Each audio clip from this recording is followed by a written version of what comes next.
एक छोटा सा सवाल। जब आप गेम हार रहे होते हैं तो क्या आप वही मूव बार बार करते रहते हैं और होप करते हैं कि शायद इस बार काम बन जाए, या आप थोड़ी देर रुकते हैं, देखते हैं कि ओपोनेंट क्या कर रहा है और फिर अपनी स्ट्रेटजी बदलते हैं? अगर आप दूसरी वाली चीज़ करते हैं तो मुबारक हो, आप पहले से ही एक 300 साल पुराना आइडिया इस्तेमाल कर रहे हैं जिसे बेजियन थिंकिंग कहते हैं, और इसके लिए मैथ जीनियस होना ज़रूरी नहीं है। आइए मैं आपको आसानी से समझाती हूँ। पूरा आइडिया एक पिक्चर में समझें। तो फ़र्ज़ करें आपके दिमाग में एक बिलीफ मीटर लगा हुआ है। एक तरफ लिखा है नो वे और दूसरी तरफ लिखा है फॉर श्योर, यानी एक तरफ मुकम्मल शक है और दूसरी तरफ मुकम्मल यकीन। जिन बातों के बारे में आप मुकम्मल तौर पर श्योर नहीं होते, उनके लिए उस मीटर की नीडल कहीं दरमियान में खड़ी होती है। फिर कोई क्लू आता है और नीडल मूव करती है। अगर क्लू बड़ा और सरप्राइजिंग हो तो नीडल ज़्यादा मूव करती है, और अगर क्लू छोटा हो तो नीडल बस थोड़ी सी हिलती है। बस यही असल ट्रिक है। पहले एक गेस बनाएं, फिर क्लू देखें, फिर अपने गेस को बेहतर करें और फिर यही प्रोसेस दोबारा करें। Guess, clue, better guess. अब देखते हैं कि ये रियल लाइफ में कैसे काम करता है। तो सोचें, दो प्लेयर्स हैं। पहला प्लेयर है बटन मैशर, जो बार बार बटन दबाता रहता है। उसे एक कॉम्बो मिला जो एक बार काम कर गया। अब वो उस कॉम्बो को बार बार स्पैम कर रहा है, आंखें बंद, फुल स्पीड, बगैर ये देखे कि सामने वाला प्लेयर क्या कर रहा है। शुरू में ऐसे लगता है कि वाह मैं तो जीत रहा हूँ, लेकिन फिर ओपोनेंट उसकी ट्रिक समझ जाता है। वो अपनी स्ट्रेटजी बदल लेता है, मगर बटन मैशर को पता ही नहीं चलता क्योंकि वो देख ही नहीं रहा होता।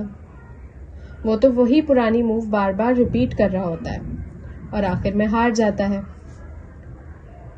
अब एक दूसरा प्लेयर है जो कि ओवर थिंकर है। वो हर चीज़ ऑब्जर्व करता है, हर मूव को नोट करता है, हर पैटर्न को एनालाइज करता है और एक परफेक्ट प्लान बनाता है। लेकिन मसला ये है कि वो अटैक ही नहीं करता। वो सोचता रहता है और टाइम ख़त्म हो जाता है। बेस्ट एनालिसिस लेकिन 0 पॉइंट्स। तो जीतता कौन है? वो प्लेयर जो दरमियान का रास्ता इख्तियार करता है। थोड़ा ऑब्जर्व करो, ज़्यादा एक्ट करो, और जब सिचुएशन बदल जाए तो अपना प्लान एडजस्ट करो। यही डूइंग और नोटिसिंग का बैलेंस है, और यही बेजियन थिंकिंग इन मोशन है। प्योर एक्शन आपको अडेप्ट नहीं करने देता और प्योर वॉचिंग आपको स्कोर नहीं करने देती। अब दूसरा एग्जाम्पल स्कूल के लिए है। आप टेस्ट के दौरान अपना पूरा स्टडी प्लान रीडिज़ाइन नहीं कर सकते, क्योंकि उस वक्त आप वैसे ही क्वेश्चन 7 देखकर ही पैनिक हो रहे होते हैं। तो स्मार्ट लोग यहाँ पर क्या करते हैं? जैसे कि एथलीट से लेकर चाय सेलर्स तक, स्मार्ट लोग एक सिंपल सा रूल फॉलो करते हैं। वो हीट ऑफ द मोमेंट में हर चीज़ रीथिंक करने की कोशिश नहीं करते। वो बाद में एक काम विंडो चूज करते हैं। मसलन हर क्विज के बाद सिर्फ 5 मिनट निकालें और खुद से पूछें मैंने क्या गलत किया और क्यों गलत किया। फिर नेक्स्ट टाइम के लिए अपना प्लान थोड़ा सा एडजस्ट करें।